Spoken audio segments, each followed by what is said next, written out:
Hello students, এই Moumita ma'am. আশা করি তোমরা সকলে খুব ভালো আছো। Welcome back to our channel. আজকে আমি তোমাদের থার্ড সেমিস্টার মেজর ইংলিশের পেপার 5 থেকে সাজেশন নিয়ে আলোচনা করব। তোমাদের এর আগে আমি বলেছিলাম কি কি পড়তে হবে, বাট সেখান থেকেও আমি কয়েকটা বেছে বেছে তোমাদের আজকে আলোচনা করব, যেগুলো কিন্তু তোমাদের এক্সামে না পড়লেই নয়। ঠিক আছে, এখান থেকে তোমাদের অবশ্যই তোমরা এই টপিকগুলো মানে এই কোয়েশ্চেনগুলো তোমরা দেখে যাবে। তো ক্লাসটি শুরু করার আগে বলে রাখি, যারা নেক্সট সেমের জন্য আমাদের কাছে অ্যাডমিশন নিতে চাইছো বা যারা পরীক্ষার আগে নোটস নেওয়ার জন্য আমাদের কাছে অ্যাডমিশন নেবে, তোমরা নিতেই পারো। তোমাদের সময় আছে এখনো 1-2 দিন মাঝখানে। তো তোমরা চাইলে আমাদের অফিসিয়াল নাম্বারে যোগাযোগ করতে পারো। আমাদের অফিসিয়াল নাম্বার দুটো আছে, একটা হচ্ছে 6295916282, আর একটা হচ্ছে 7076398606। ঠিক আছে, চলো দেরি না করে শুরু করে দিই আজকের ক্লাসটা। দেখো, তোমাদের পেপার 5 এর ইউনিট 1 এ টোটাল 4টা টপিক আছে। তোমাদের সিরিয়ালি 4টা আসবে, সেখান থেকে তোমাদের যে কোনো দুটো লিখতে হবে।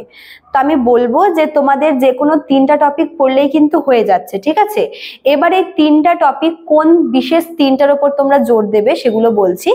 তো প্রথমটা যেটা, সেটা হচ্ছে তোমাদের Renaissance and it's impact on literature. ঠিক আছে, রেনেসাস যেটা আছে, যে কোয়েশ্চেনটা, যে রেনেসাস কি এবং লিটারেচারে এর ইম্প্যাক্টটা কি ছিল, প্রভাবটা কি ছিল, এটা তোমাদের কিন্তু আসবেই আসবে, তোমরা এটা পড়ে যেও। ঠিক আছে, কোয়েশ্চেন নাম্বার 2 হচ্ছে features of metaphysical poetry. Metaphysical পোয়েট্রির যে বিভিন্ন ফিচার্স বা ক্যারেক্টারিস্টিক গুলো আছে, এটা কিন্তু তোমরা পড়তে পারো, এটাও ইম্পর্টেন্ট আছে।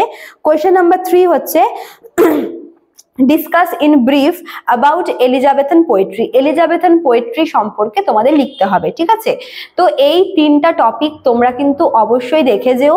তোমরা চাইলে দুটো টপিকও পড়তে পারো যদি তোমাদের হাতে টাইম কম থাকে, বাট আমি বলবো যে তোমরা যে কোনো 4টার মধ্যে যে কোনো 3টা পড়ে যাও। কোন 3টা পড়তে হবে বলে দিলাম। তো এখান থেকে যদি তোমাদের মনে হয় তোমরা 2টা পড়তে পারো, প্রথম যে দুটো বললাম, রেনেসাসটা আর মেটাফিজিক্যাল পোয়েট্রি, এই দুটো তোমরা কিন্তু দেখে যাবে। ঠিক আছে, আচ্ছা এবার আসি ইউনিট 2-তে। ইউনিট 2-তে তোমাদের প্রচুর কমপ্লিকেটেড একটা সিলেবাস দেওয়া আছে। 6 জন রাইটারের লেখা, 6 জন রাইটারের ভেতর থেকেও আবার 2-3টা করে পোয়েম দেওয়া। ঠিক আছে, এবার দেখো, তোমাদের যেহেতু 6টা রাইটার আছে ঠিকই, বাট তোমাদের 6 জন রাইটারেরই মানে 6 জন রাইটারকে আগে পড়তে হবে না। তোমরা তোমাদের ইচ্ছা মতো, তোমরা তোমাদের পছন্দ মতো যে কোনো 4 জন রাইটারের ব্যাপারে তোমরা পড়ে যাবে। ঠিক আছে, যেরকম মনে করো যে তোমরা যদি চাও, তোমরা হচ্ছে জন ডানকে স্কিপ করতে পারো, বা হেনরি ভনকে তোমরা স্কিপ করতে পারো, বা মার্ভেলকে তোমরা স্কিপ করতে পারো, তোমাদের ইচ্ছা মতো সেটা। বাট আমি তোমাদের কয়েকটা আর কি বলবো, মানে সব রাইটারের লেখা থেকেই তোমাদের বলবো যে এগুলো ইম্পর্টেন্ট। এবার তোমাদের ব্যাপার যে তোমরা কোন রাইটারের লেখা পড়বে আর কোন রাইটারকে স্কিপ করবে। ঠিক আছে, চলো। তো প্রথমে হচ্ছে 10 মার্কসের গুলো নিয়ে বলছি। তো 10 মার্কসে তোমাদের প্রথমে আছে হচ্ছে তোমাদের স্পেন্সার, এডমান্ড স্পেন্সারের মোট 3টা পোয়েম তোমাদের আছে, মানে সনেট আর কি। তো প্রথম যে কোয়েশ্চেনটা, সনেট নাম্বার তোমাদের 57 থেকে, সেটা হচ্ছে সুইট ওয়ারিয়ার। দেখো, এখানে তোমাদের সুইট ওয়ারিয়ারের যে ক্রিটিক্যাল অ্যাপ্রিসিয়েশন, যেহেতু পোয়েমের ক্রিটিক্যাল অ্যাপ্রিসিয়েশনটাই হচ্ছে মেন, ক্রিটিক্যাল অ্যাপ্রিসিয়েশন পড়লে মোটামুটি অনেকগুলো কোয়েশ্চেন ওখানেই হয়ে যায়। ঠিক আছে, কেননা ক্রিটিক্যাল অ্যাপ্রিসিয়েশনে মেন থিম বলো, সেন্ট্রাল আইডিয়া বলো, তারপর হচ্ছে ওখানে মানে কিছু ইমাজিনারি সিম্বল ইউজ করা হয়, বা ওটা কোন ধরনের পোয়েম, এই সব কিছু কিন্তু ক্রিটিক্যাল অ্যাপ্রিসিয়েশনে ইনক্লুড থাকে। ওই জন্য আমি বলবো যে যদি তোমাদের মনে হয় যে এত কম সময় এত পড়া পড়তে পারবো না, দেন তোমরা কিন্তু চাইলে ক্রিটিক্যাল অ্যাপ্রিসিয়েশনটা পড়ে নিতে পারো। তো এখানে সুইট ওয়ারিয়ার যে সনেটটা আছে স্পেন্সারের, তোমরা কিন্তু এখান থেকে এর ক্রিটিক্যাল অ্যাপ্রিসিয়েশনটা পড়বে। ঠিক আছে, আচ্ছা। কোয়েশ্চেন নাম্বার 2 হচ্ছে symbol and images in sweet warrior. শুরুতেই বললাম যে ক্রিটিক্যাল অ্যাপ্রিসিয়েশনটা পড়লে মোটামুটি সবকিছু হয়ে যায়, বাট যদি তোমাদের আলাদা করে সিম্বল বা ইমেজেস গুলো আসে, ইমাজিনারি বা সিম্বল যেগুলো সুইট ওয়ারিয়ারে ইউজ করা হয়, যদি এগুলো আসে, দেন তোমাদের কিন্তু সেটা আলাদা করে লিখতে হবে। ঠিক আছে, তো এটাও তোমাদের ইম্পর্টেন্ট আছে। নেক্সট, তো এই দুটো হচ্ছে তোমাদের সুইট ওয়ারিয়ার থেকে আমি বলছি 10 মার্কসের জন্য। নেক্সট যেটা সনেট তোমাদের, সেটা হচ্ছে লাইক অ্যাজ এ হান্টসম্যান। তো লাইক অ্যাজ এ হান্টসম্যান, এখান থেকে তোমরা শুধুমাত্র ক্রিটিক্যাল অ্যাপ্রিসিয়েশনটা পড়লেই হয়ে যাবে, কেননা লাইক অ্যাজ এ হান্টসম্যানে মানে ক্রিটিক্যাল অ্যাপ্রিসিয়েশনের ভেতরেই সিম্বল বলো, তারপরে মানে এই যে like as a হান্টসম্যান as a metaphysical poem. দেখো, তোমাদের তো পেপার 5 এর ইউনিট 2 তে সবগুলোই মেটাফিজিক্যাল পোয়েম, তো ক্রিটিক্যাল ক্রিটিক্যাল অ্যাপ্রিসিয়েশনের মধ্যেই কিন্তু মেটাফিজিক্যাল পোয়েমের বিভিন্ন ফিচার্স গুলোকে ইনক্লুড করা থাকে, যেরকম এখানে কোন কোন সিম্বল দেওয়া হচ্ছে, কোন কোন ইমেজরি দেওয়া হচ্ছে, বা থিমটা কি, কখনো কখনো টাইটেলও দিয়ে দেওয়া হয়ে থাকে, মেন আইডিয়াটা, সেন্ট্রাল আইডিয়াটা। তো তোমরা মেন এখান থেকে ক্রিটিক্যাল অ্যাপ্রিসিয়েশনটা পড়ে রাখবে, ঠিক আছে? আচ্ছা, নেক্সট তোমাদের আছে হচ্ছে one day I রোট her name, এটা হচ্ছে স্পেন্সারেরই লেখা। তো one day I রোট her name, এটার যে মেন যে থিমটা, দেখো মেন থিমটা পড়লে এটার ক্রিটিক্যাল অ্যাপ্রিসিয়েশন হয়ে যাচ্ছে, মেটাফিজিক্যাল পোয়েম হয়ে যাচ্ছে, সবটাই হয়ে যাচ্ছে। তো মেন ব্যাপারটা হচ্ছে তোমরা এই যে তিনটা সনেটের কথা বললাম, এই তিনটারই যদি ক্রিটিক্যাল অ্যাপ্রিসিয়েশন পড়ে রাখো দেন খুব ভালো হয়, ঠিক আছে? আচ্ছা, নেক্সট এবার হচ্ছে শেক্সপিয়ার। দেখো শেক্সপিয়ারের তো অনেকগুলো তোমাদের সনেট আছে, তো আমি তোমাদের বলবো যে তোমরা হচ্ছে শেক্সপিয়ারটাকে স্কিপ করতে চাইলে করতে পারো, বাট এখান থেকে একটা কোয়েশ্চেন তোমরা পড়বে যেটা প্রায় দেয়, যে শেক্সপিয়ারের মাস্টারি বা শেক্সপিয়ারের টেকনিক। দেখো শেক্সপিয়ার কিন্তু তার সনেটে অনেক কিছু আর কি ইমেজেস বলো, থিম বলো, মানে তার যে স্টাইলটা, তার যে হচ্ছে রাইটিং স্টাইলটা, সেটা কিন্তু ভীষণ ডিফারেন্ট ছিল। তো শেক্সপিয়ার দিয়ে তোমরা এটা পড়তে পারো যে শেক্সপিয়ার সনেটের যে লিটারারি ডিভাইস যেগুলো সে ইউজ করে, তার লেখা স্টাইলটা, থিমটা, এই সব কিছু কিন্তু তোমরা মানে একটা নোটেই পেয়ে যাবে। আচ্ছা, আর নেক্সট কোয়েশ্চেন হচ্ছে তোমার John Donne as a metaphysical poet, এটা হচ্ছে জন ডানের তোমার পোয়েম থেকে নেওয়া হয়েছে, এটা কিন্তু ভীষণ important. John Donne as a metaphysical poet, metaphysical পোয়েটদের মধ্যে জন ডানের একটা আলাদাই একটা নাম আছে, এবং মেটাফিজিক্যাল পোয়েট হিসেবে তাকে কিন্তু মানে বেশ সে ভীষণ ফেমাস। তো মেটাফিজিক্যাল পোয়েট হিসেবে জন ডানের রোলটা ভীষণ ইম্পর্টেন্ট, এটা পড়ে নিও। নেক্সট কোয়েশ্চেন হচ্ছে the sun rising as a metaphysical love poem. The sun rising হচ্ছে জন ডানের একটা লাভ পোয়েম। তো মেটাফিজিক্যাল প্লাস লাভ, স্পিরিচুয়াল সবই এখানে মিক্সচার আছে, তো এটা একটু দেখে নেবে। নেক্সট কোয়েশ্চেন হচ্ছে critical appreciation of good morrow. The good morrow বা দ্য গুড মর্নিং যেটা আছে জন ডানের লেখা, এটারও ক্রিটিক্যাল অ্যাপ্রিসিয়েশন। এর ভিতরে তোমরা সেন্ট্রাল কনসিট, মেটাফিজিক্যাল লাভ পোয়েম, তারপর হচ্ছে সেন্ট্রাল আইডিয়া, সবটা পেয়ে যাচ্ছ। নেক্সট কোয়েশ্চেন হচ্ছে treatment of nature in the garden, ঠিক আছে? দ্য গার্ডেন হচ্ছে অ্যান্ড্রু মার্ভেলের লেখা একটা মেটাফিজিক্যাল পোয়েম। তো এখানে ট্রিটমেন্ট অফ নেচার বা প্রকৃতিকে যেভাবে দেখানো হয়েছে সেটা কিন্তু ভীষণ ইম্পর্টেন্ট, এটা তোমরা অবশ্যই পড়ে যাবে।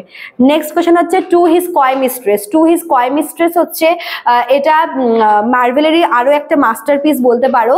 তো এটা হচ্ছে নর্মালি একটা লাভ পোয়েম, একটা প্যাশনেট লাভার হিসেবে যেখানে দেখানো হয়েছে অ্যান্ড্রু মার্ভেলকে, মানে সে নিজেকে এভাবে দেখিয়েছে। তো এখানে মানে এটা টু হিজ কয় mistress as a love and metaphysical poem, এটা তোমরা পড়ে নেবে।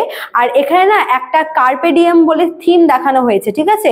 তো এরকমও আসতে পারে যে টু হিজ কয় মিস্ট্রেস এর মেন থিমটা কি, বা কখনো কোনো থিমের নামটা মেনশন করে দেবে যে কার্পে ডিয়েম থিমটাকে ডিসকাস করো। তো এটা দেখে নিও টু হিজ কয় মিস্ট্রেস থেকে।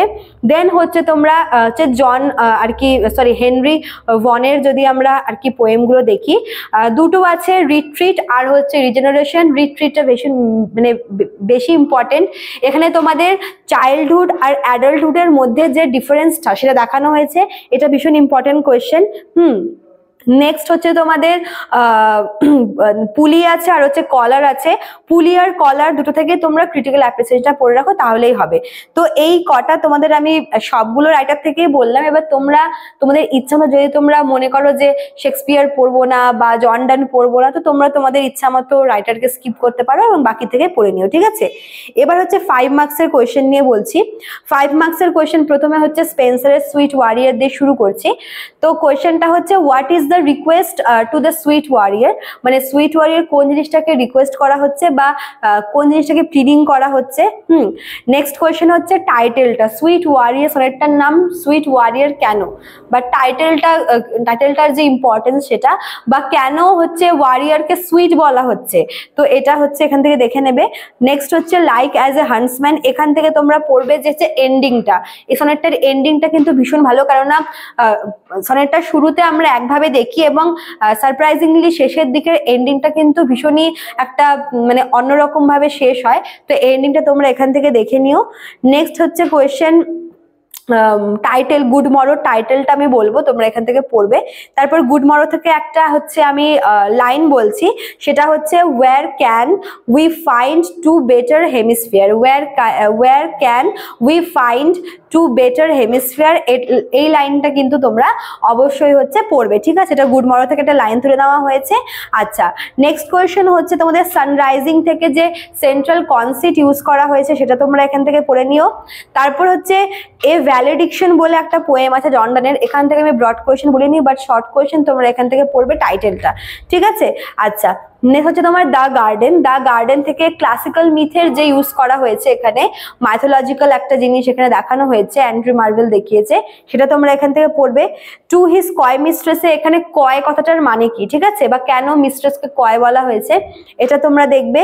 তারপর হচ্ছে এখানে একটা লাইন বলবো টু হিজ কয় মিস্ট্রেস, সেটা হচ্ছে my vegetable love should grow, my vegetable love should grow, এই লাইন দিয়ে একটা কোয়েশ্চেন আসবে টু হিজ কয় মিস্ট্রেস থেকে, এটা অবশ্যই পড়বে, ঠিক আছে? নেক্সট হচ্ছে দ্য রিট্রিটেড, টাইটেলটা অবশ্যই পড়বে। তারপরে হচ্ছে পুলি আর কলার থেকে টাইটেলটা পড়বে। আর হচ্ছে আমি একটা লাইন বলছি, যেটা হচ্ছে এটা হচ্ছে রিজেনারেশন থেকে লাইনটা, restless I that still, restless I that still বলে একটা লাইন আছে, এই লাইনটা তোমরা কিন্তু অবশ্যই পড়বে, ঠিক আছে? তো এই কয়টা কোয়েশ্চেন তোমাদের 5 মার্কসের জন্য আছে। তো এই কয়টা পড়লে তোমাদের, মানে এই কয়টা না পড়লেই তোমাদের হবে না, অবশ্যই তোমরা পরীক্ষাতে যাওয়ার আগে দেখে যাবে। তো আজকে এতটুকুই থাকলো, দেখা হবে নেক্সট ক্লাসে, সবাই ভালো করে পরীক্ষা দিও। আর যারা আগের মানে পেপার 3 আর পেপার 4 এর ভিডিও দেখোনি সাজেশনের, তোমরা অবশ্যই কিন্তু দেখে নিও, ঠিক আছে? আজকে এতটুকুই থাকলো, দেখা হচ্ছে নেক্সট ক্লাসে। Thank you.